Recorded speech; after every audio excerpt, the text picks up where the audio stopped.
Hola chicos, ¿cómo les va? Buenas tardes, ¿cómo andan? Bueno, nosotros la última clase de historia habíamos estado viendo alguito, ¿sí? De lo que pasaba o de lo que había pasado en los pueblos originarios más centrales de nuestra América, el caso de los aztecas, los incas, los mayas. Hoy nos vamos a venir para nuestra zona, para nuestra región, para la provincia de Entre Ríos, ¿sí?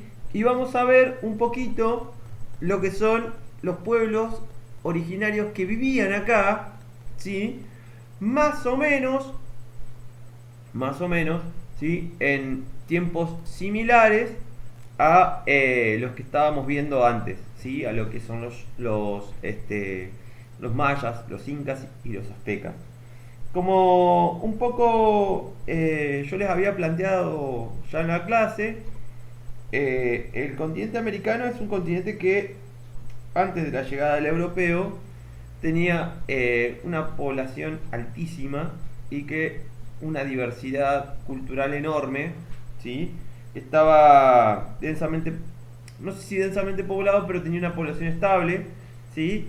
Eh, con una organización social bastante, bastante propia de la época y que convivían en una relativa paz. No vamos a decir que eran todos pueblos sumamente tranquilos y nobles, sino que había pueblos un poco más belicosos, pero no se había llegado al extremo, digamos, que se llega cuando llegan los europeos y la masacre, digamos, que van a vivir los pueblos originarios a manos de las naciones europeas que conquistaron el territorio, ¿sí?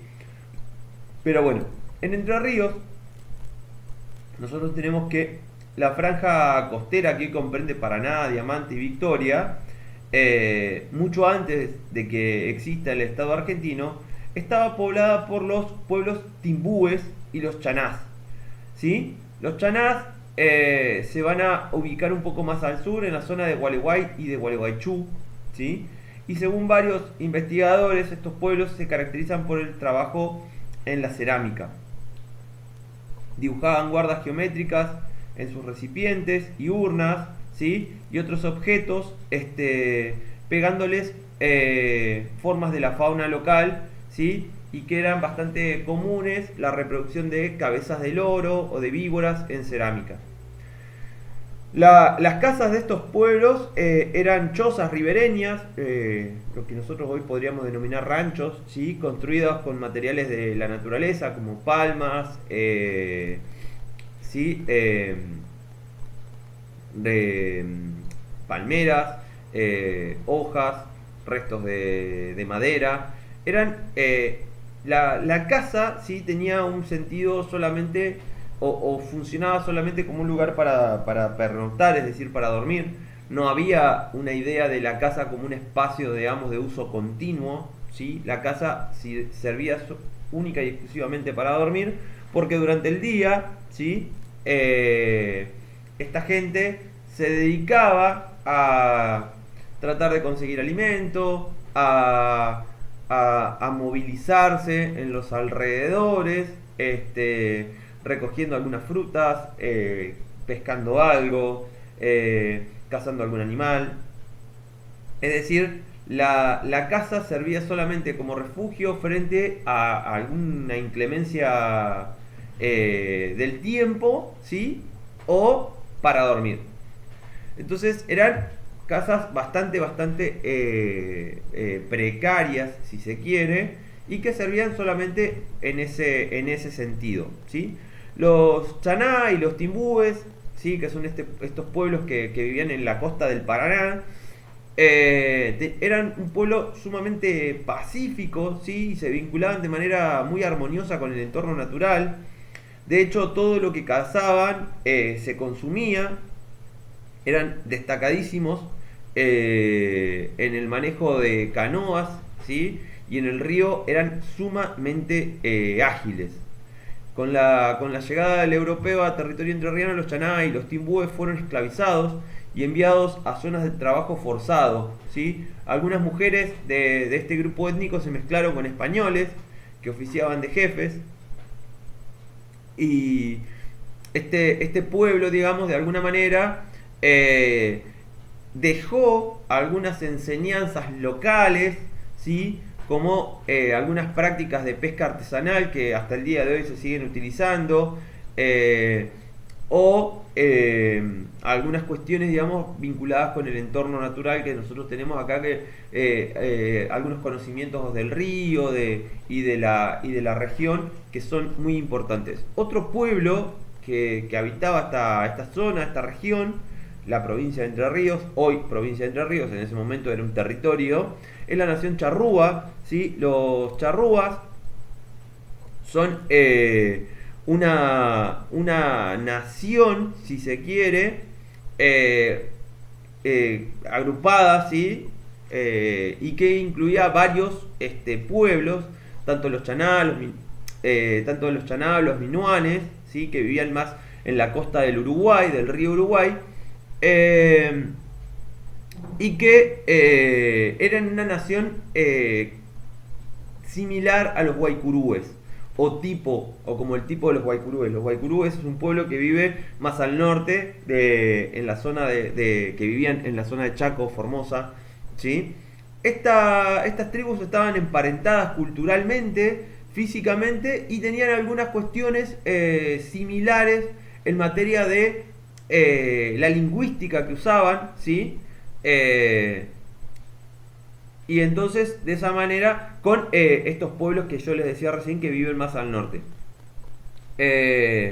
Los charrúas, sí, estaban en todo lo que es la zona sur de Uruguay, de lo que hoy es la República del Uruguay, y que se habían extendido, ¿sí? Hasta algunas partes, hasta el centro de la provincia de Entre Ríos, ¿sí? Y que vivían básicamente de la caza y de la pesca. El pueblo charrúa, a diferencia de los pueblos chaná, ¿sí? Y de los timbúes, ofreció una resistencia bastante aguerrida, ¿sí? Al europeo, cuando el europeo llegó a este territorio.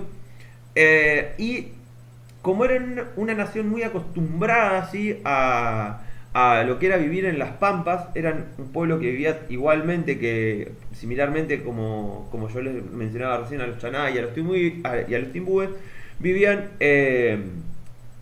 en casas muy precarias, ¿sí? La mayoría del tiempo estaban en movimiento. Los charrúas habían adoptado el uso del caballo como una herramienta, y en ese sentido le habían sacado mucho jugo. Entonces eran hábiles, muy hábiles jinetes, ¿sí? Vivían en pequeñas comunidades y cazaban armados con arco, flecha, alguna lanza, ¿sí? Y usaban un estilo de boleadoras, ¿sí? Que eran 3 piedras atadas con lo que se llama con tientos de cuero, y que de esa manera y que se arrojaban, digamos, y esas piedras eran arrojadas, ¿sí? con esos tientos, y golpeaban o ataban al objetivo que se trataba de atacar. Los charrúas no eran una sociedad pacífica, digamos, tenían una organización social muy fuerte, centrada en jefaturas, ¿sí? Y que tenían una especie de jefe que solía permanecer en un linaje, y que estaba consensuado permanentemente por el conjunto del pueblo. Es decir, el jefe era elegido, no es que venía de arriba, ¿sí? Los charrúas, como yo les decía, no eran un pueblo pacífico, se habían enfrentado fuertemente con otros pueblos, y con la llegada del europeo se mantuvieron esa resistencia hasta prácticamente su extinción aquí en la provincia de Entre Ríos, que fue en el cerro de lo que se conoce como el Cerro de la Matanza, en Victoria, donde ya los últimos integrantes de la nación charrúa eliminados, y hoy, al día de hoy, existen numerosos descendientes de esas personas, de esos pueblos, que reivindican, ¿sí? O que se reivindican con esa tradición y ese linaje, y de alguna manera están tratando de sostener viva la memoria de este pueblo, que bueno, como yo les explicaba recién, con la llegada del europeo va a ser prácticamente masacrado debido a que se resistió sistemáticamente a la invasión. Como yo les decía, los charrúas van a ser muy hábiles jinetes, van a tener una habilidad muy grande para el manejo de las armas a caballo y también para movilizarse, ¿sí? Los charrúas se movilizaban casi que continuamente. Sus casas eran precarias precisamente porque se iban moviendo de acuerdo a las necesidades alimenticias de la población. No practicaban la agricultura, por lo tanto necesitaban de la caza y de la pesca como una herramienta, digamos, para alimentarse, además de la recolección. Entonces eran un pueblo que se mantenía en movimiento, y cuando ellos adoptaron el caballo, encontraron la herramienta perfecta para poder mantenerse en movimiento y además para poder escapar también de los españoles y de los europeos cuando empezaron a llegar aquí a territorio entrerriano, ¿sí? Entonces, estos pueblos van a convivir más o menos en una época similar, ¿sí? Con los incas y los mayas y los aztecas, y van a convivir con otro pueblo muy importante en la región, que no estuvo tan presente aquí en la provincia de Entre Ríos, pero que tenía como una gran y que tiene hasta el día de hoy una gran impronta, que es el pueblo guaraní. Los guaraníes son un pueblo más originario del norte de nuestro país, ¿sí? De la zona de Formosa, de Chaco, de Corrientes y de Misiones, y que también extendían su dominio a la zona del Paraguay y de Brasil. Eran un pueblo sumamente grande, ¿sí? Tienen una tradición cultural enorme. Ellos practicaban, ¿sí?, la agricultura, tenían una organización social muy marcada. El pueblo guaraní mantenía una lengua, un idioma que se practica hasta el día de hoy. Paraguay, de hecho, su segunda lengua después del español es el guaraní, como lengua oficial, ¿sí?, del pueblo o del país. Es una lengua que hasta el día de hoy sigue manteniéndose muy activa en la zona de Corrientes y de Misiones, ¿sí? Hay mucha gente que habla en guaraní o que utiliza vocablos del guaraní, y que aquí en Entre Ríos tiene algunos salpiconcitos, ¿sí? Que todavía se sostienen. Los guaraníes, si bien no tuvieron una dominación territorial importante en la provincia de Entre Ríos, sí tenían una injerencia a nivel cultural, ya que, como yo les decía, eran un pueblo que dominaba una extensión tan amplia de territorio. Tenían un ida y vuelta constante, ¿sí?, con los pueblos de aquí, debido a que intercambiaban cosas, y en esos intercambios había una constante, digamos, interacción. El